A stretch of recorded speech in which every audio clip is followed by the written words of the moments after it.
Hey, so here's another video on my thoughts and my video journal on how you're gonna live how I'm gonna live and how I'm living the perfect life, and it's a perfect blend of happiness and resistance. And this is like video 7, and it's gonna be on the 4 stages of a thought.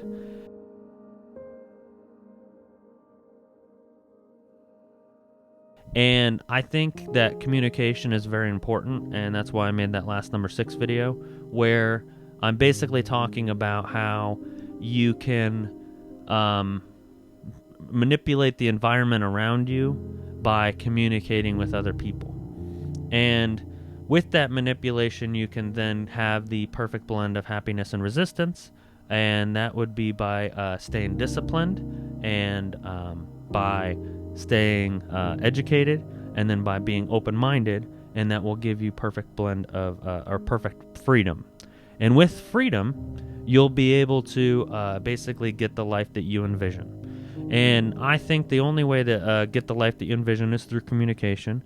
And when people communicate, obviously, there's 1,000 books out there for you to read on it, and these are kind of ideas that I've read from or got from what I've read, as well as what I've seen, as well as what I've worked out. And I'm somewhat of an introvert, so obviously, what I say is gonna, be my own experience. And I am gonna make better videos about this with a little bit more visuals, because this has kind of 4 distinctive points, and that's why I say 4 stages of a thought. So I'm going to eventually make these videos visual graphics, and you'll be able to see a lot more of it. But instead of wasting my time on all the visuals and not ever getting anything out, I thought I'd just get something out to the public. And this idea first starts with what it is that you are thinking, and what it is that you want, what it is that your vision is, and what it is that your goals are to get you to that vision. And another person is going to be able to help you with that vision, or I should say help you with those goals, which are going to then magically bring you to the vision. So if you want another person to know something, think about how they're going to receive what it is that you want them to know. Are they going to know it because you just directly told it to them, or are they going to know it because of you, like, modeling it, or them doing it, or them seeing it, or you assuming, like, by talking in front of them? So the most direct way to understand this thought that I have about 4 stages of a thought are to think of your thought as just a simple, like a number, let's just say. So for some reason you want to communicate your thought, a number, to another human being, and you are like thinking of number 7. So number 7, and you want number 7, you're thinking of it in your head, you're like, all right, well, it consists of 7 units, and it's like this visually, and if I say it in this language, which is English, and I say 7, that my person that I know, my mother, my father, my brother, they're gonna hear 7 when I say it out of my mouth, and they're gonna know 7 units, and they're gonna know 7. So then they're going to know what I'm talking about. Now, what if you're talking about 7 soda cans, and they're talking about 7 beer cans, or they're talking about 7 refrigerators, and you're talking about 7, so obviously in the moment you would have to have context. So you have to think in the moment, how will I communicate this one thought to this other person, and how will they hear it? So a lot of times, if it's just simple and they're already by the fridge, and they already asked you, hey, you want a drink? You want a soda?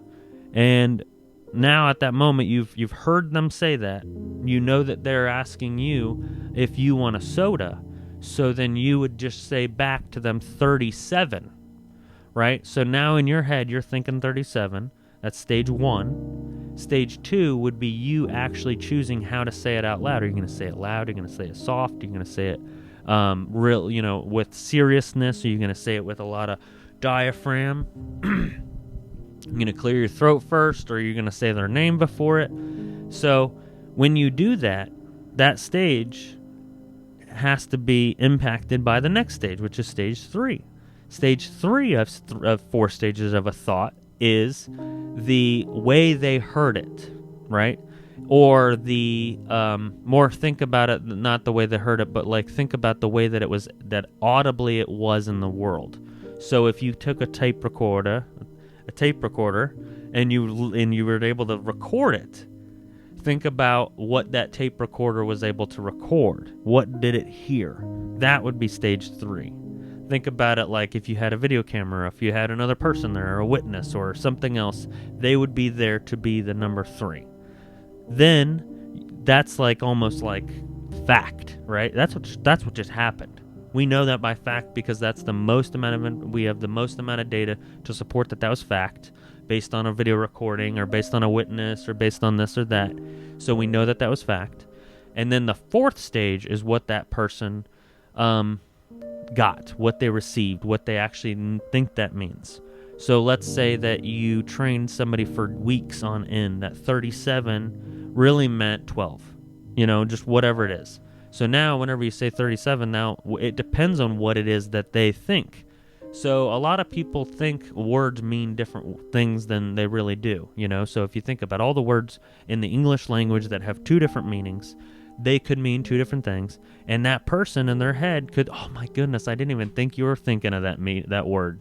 I was thinking that word meant this, or I was thinking of the brand name, or I was thinking of the way that you use that or this. It's like, no, I said this.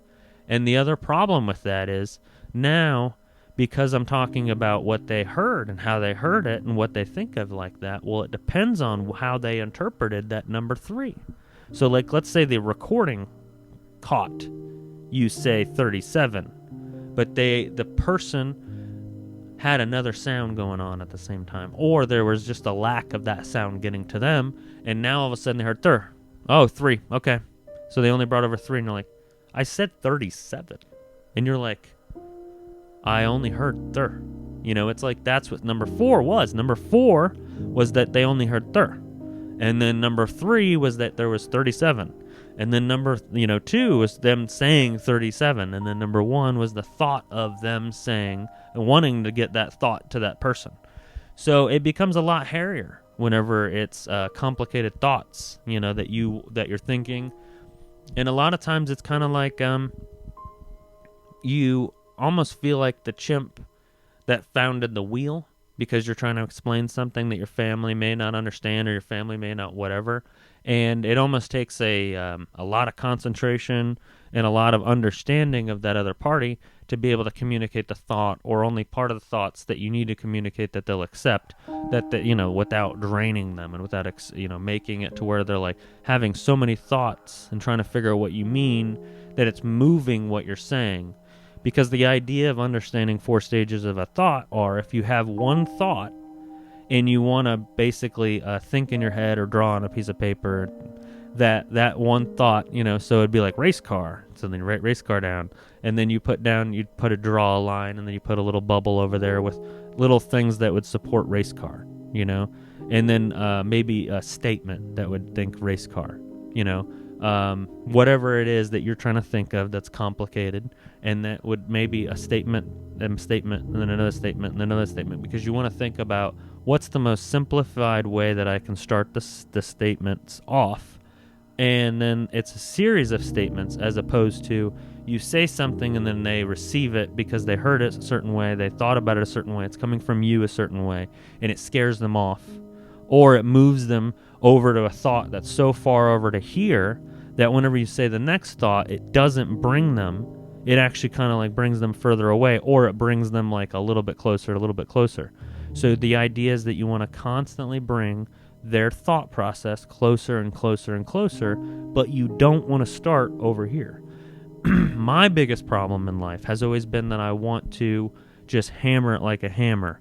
So like you want to just tell everybody everything all at once, and then now they know. The problem was, while I was telling them something, they were understanding it and they were thinking about it, and then I told them something else and I thought they heard it. I thought because number 3 said that they audibly heard it, but they didn't.